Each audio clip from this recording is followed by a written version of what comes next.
अस्सलाम वालेकुम everyone, welcome back to my channel. तो आज की ज़बरदस्त सी वीडियो में मैं आपके साथ शेयर करूंगी कि कैसे आप लोग 6 महीने या 1 साल की ड्यूरेशन तक कोफ्तों को महफूज कर सकते हैं, यानी फ्रीज़र में फ्रीज़ कर सकते हैं।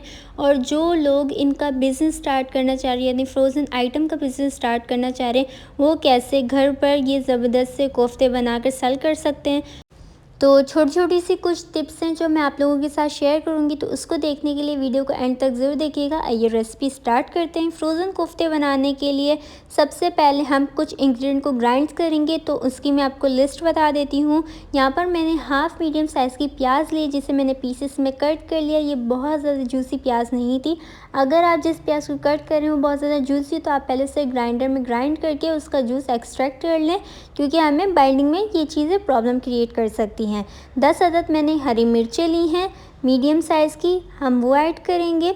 इन सब चीज़ों को सबसे पहले ग्राइंडर में ग्राइंड करने का मसला ही यही होता है कि अगर हम गोश्त के साथ करेंगे तो ये सब चीज़ें अच्छे से ग्राइंड नहीं होंगी, और जब हम कोफ्तों को स्टीम देंगे तो इनकी शेप ख़राब हो जाएगी। इस वजह से इन चीज़ों को ध्यान रखना पड़ता है। लहसुन मैंने 1.5 टेबलस्पून लिया है और ये 20 अदद लहसुन थे। और नेक्स्ट इंग्रेडिएंट हमारा ड्राई रोस्ट चने हैं, ये मैंने 2 टेबलस्पून लिए हैं। इससे हमारी बाइंडिंग बहुत अच्छी होती है कोफ्तों की। देन मैंने 2 चम्मच जितना धनिया लिया है। खसखस मैंने 1 टेबलस्पून लिया है, जिसे अच्छे से वॉश कर लिया, क्योंकि खसखस में मिट्टी वगैरह बहुत होती है, तो इससे अच्छे से वॉश करना बहुत ज़्यादा ज़रूरी होता है। देन हम अपने इंग्रेडिएंट्स में इसे भी ऐड कर देंगे। और लास्ट इंग्रेडिएंट जो हम ऐड करेंगे वो है अदरक, जो मैंने छोटा सा टुकड़ा लिया है, ये 5 ग्राम के तकरीबन था। और इसे भी ऐड करके अब हम इसे ग्राइंडर में ग्राइंड कर लेंगे। नेक्स्ट स्टेप में हमने जो लिया है कीमा, हाफ़ केजी मैंने कीमा लिया, जिसे मैंने बहुत अच्छे से वॉश करके तकरीबन 15 से 20 मिनट स्ट्रेनर पे रख दिया था, ताकि जितना भी इसमें वाटर है वो सारा स्ट्रेन से निकल जाए। क्योंकि अगर इसमें 1% भी पानी होगा तो हमारी बाइंडिंग में बहुत ज़्यादा प्रॉब्लम क्रिएट कर सकता है। हमारे जो कबाब से उनकी यानी कोफ्ते उनकी शेप अच्छी नहीं आएगी, और ये स्टीम देते वक्त मतलब उनकी गैप आ जाएगा, और ऐसी बहुत सारी प्रॉब्लम्स हो सकती हैं। तो आप जब भी कीमे को वॉश करें, इसके बाद आपने स्ट्रेनर पे से रखना ज़रूर है। देन हम हस्बे ज़ायक़ा नमक ऐड करेंगे, और हमने 1/4 टीस्पून जवित्री, 1/4 टीस्पून जायफल, दोनों को 1/4 टीस्पून जितना ऐड करा है। गरम मसाला 1 टीस्पून जितना ऐड करेंगे। और लास्ट इंग्रेडिएंट जो अब ऐड करेंगे वो हमारे जो हमारे जितने भी इंग्रेडिएंट थे वो अब हम कीमे में ऐड कर देंगे। और मैं आपको अगेन वीडियो में भी शो कर चुकी हूँ कि कितना हमने बारीक अपनी चीज़ों को ग्राइंड करा था, इसी वजह से, ताकि हमारे जो कबाब या कोफ्ते हैं उनका शेप ख़राब ना हो। अब हम इन सब चीज़ों को भी ग्राइंडर में डालकर ग्राइंड कर लेंगे, और एक स्मूथ सा एक डो टाइप का टेक्सचर बना देंगे। बिल्कुल अच्छे से एक एक चीज़ ग्राइंड होनी चाहिए, वरना हमारे कबाब से की शेप्स ख़राब हो सकती है, वो अच्छे से शेप में नहीं आएंगे। तो मैं आपको अब इनकी मेजरमेंट भी दिखा देती हूँ, इसकी स्मूथनेस भी दिखा देती हूँ कि कितना स्मूथ सा हमारा कबाब का कोफ्ते का हमारा एक डो टाइप का बना है। तो कोफ्तों की परफेक्ट मेजरमेंट के लिए आपको 1 टेबलस्पून जितनी स्पून चाहिए। अगर आपके पास वो नहीं तो आप कोई से भी स्पून ले सकते हैं मेजरमेंट के लिए। इससे ही आपके सारे कोफ्ते जितने भी आप बनाएंगे उनकी सबकी क्वांटिटी भी सेम रहेगी, प्लस शेप भी सही रहेगी, क्योंकि वरना फिर एक बड़ा एक छोटा बन जाता है। तो अगर आप सेलिंग का बिज़नेस स्टार्ट करना चाह रहे हैं तो फिर तो आपको परफेक्ट रखना ही पड़ता है। कबाब्स को उनकी मेजरमेंट्स को भी परफेक्ट रखना पड़ता है। तो यहाँ पर हम 1 टेबलस्पून के 2 स्पून लेकर एक कोफ्ता बनाएंगे, और इसकी मैं ग्राम्स की मेजरमेंट भी बताऊंगी कि अगर हम 1 टेबलस्पून से बनाएंगे तो कितना बनेगा, और अगर हम यही 2 टेबलस्पून लेकर एक कोफ्ता बनाएंगे तो उसकी साइज़ क्या होगी, उसकी ग्रामिंग क्या होगी, मैं एक एक चीज़ इस वीडियो में बताऊँगी। और इसी तरीके से आप देख सकते हैं कितने अच्छे से हमारा कोफ्ता बन चुका है, बिल्कुल परफेक्ट सा बाज़ार जैसा। इसी तरीके से मैं सारे बना लूँगी। और अगर आपको कभी प्रॉब्लम हो कोफ्ते बनाने में या तो उनकी बाइंडिंग सही ना हो रही हो, तो आप ऑयल का, घी का या पानी का इस्तेमाल कर सकते हैं। इससे आपकी जो भी बाइंडिंग है कबाब की बहुत या कोफ्ते की वो बहुत अच्छे से हो जाती है। अब इसी तरीके से मैं सारे कोफ्ते बना लूँगी स्पून्स की शेप लेकर।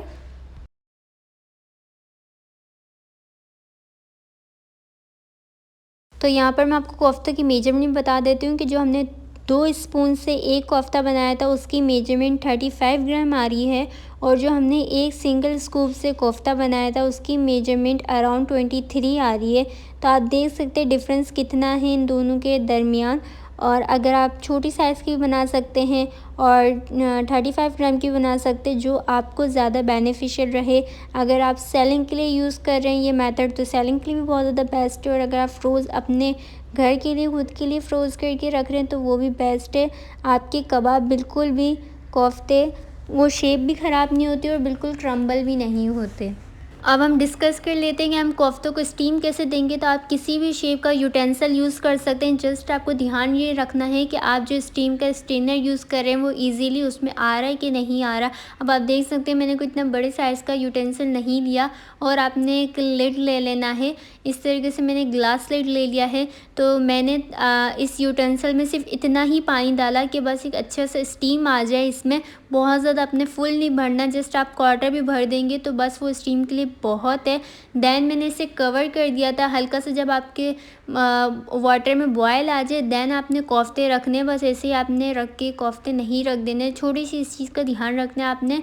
देन आपने अपने स्ट्रेनर के ऊपर कोफ्तों को सेट कर लेना, और अगर जिसके पास ये छोटा सा स्ट्रेनर ना हो होल्स वाला, वो किस तरीके से अपने कोफ्तों को फ्रीज़ कर सकता है, तो इनके लिए यही एडवाइस है कि वो शैलो फ्राई भी कर सकते हैं। बेसिकली हमें इन्हें फ्राई करने का जो पॉइंट है वो ये है कि जब ये फ्राई हो जाएंगे तो एक परफेक्ट बाउंड शेप में आ जाएंगे। इन्हें जब तक आप खुद ब्रेक नहीं करेंगे नहीं होंगे, वरना अगर आप यूं ही इन्हें फ्रीज़ कर देंगे तो तब प्रॉब्लम आप जो क्रिएट होगी वो ये होगी कि जब आप इसे डीप फ्रोस्ट करेंगे ना देन ये सही रहेंगे। जैसे ही आप इसे सालन में डालेंगे ना वो क्रम्बल होके बिल्कुल घुल जाएंगे, तो फिर हमारा कोई बेनिफिट तो है नहीं देन अपने कोफ्तों को फ्रीज़ करने का। तो इन्हें बिल्कुल परफेक्ट शेप के लिए आपको फ्रीज़ या शैलो फ्राई करना पड़ता है। शैलो फ्राई से भी एक परफेक्ट बाउंडिंग आ जाती है आपके कोफ्तों में। और एक चीज़ का आपने और ख्याल रखना है कि जब भी आप कीमा लें उसमें 10% फ़ैट हो, क्योंकि उससे बहुत ज़्यादा अच्छी बाउंडिंग होती है।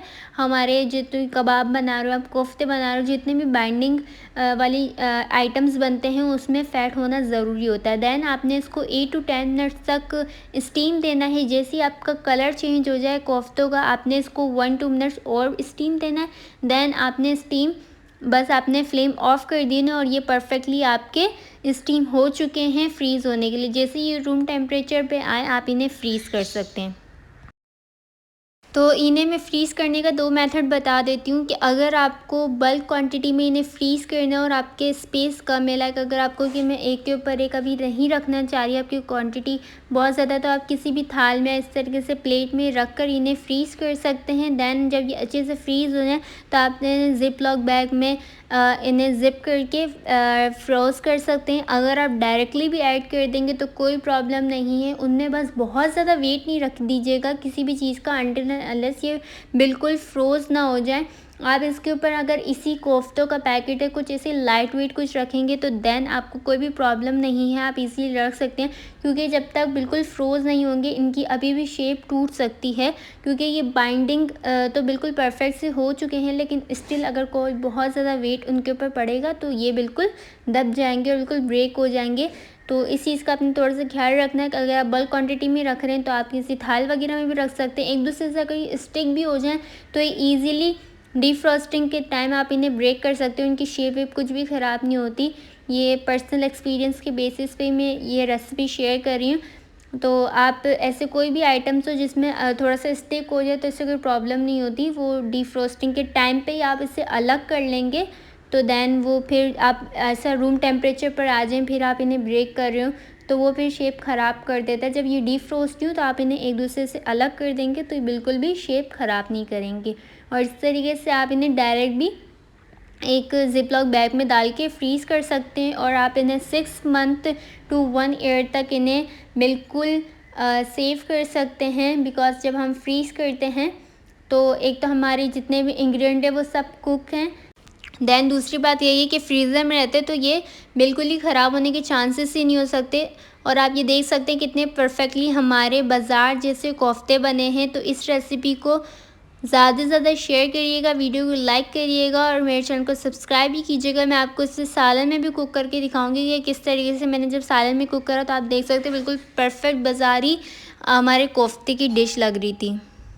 तो यहाँ पर मैंने सालन में ऐड करके भी क्लिप्स शेयर करी कि हमारे कोफ्ते कितने ज़्यादा परफेक्ट बने हैं। अगर आप इन्हें डीप फ्रीज़र में ना भी फ्रोज़ करें, डायरेक्टली आप इस रेसिपी को फॉलो करके अगर आप इन्हें डायरेक्टली कुक भी कर रहे हैं, सालन में ऐड कर रहे हैं, तो ये बिल्कुल परफेक्ट से कोफ्ते का सालन बनता है। तो वीडियो अच्छी लगे तो वीडियो को लाइक, मेरे चैनल को सब्सक्राइब ज़रूर कीजिएगा। मिलते हैं नेक्स्ट वीडियो में, तब तक के लिए अल्लाह हाफिज़।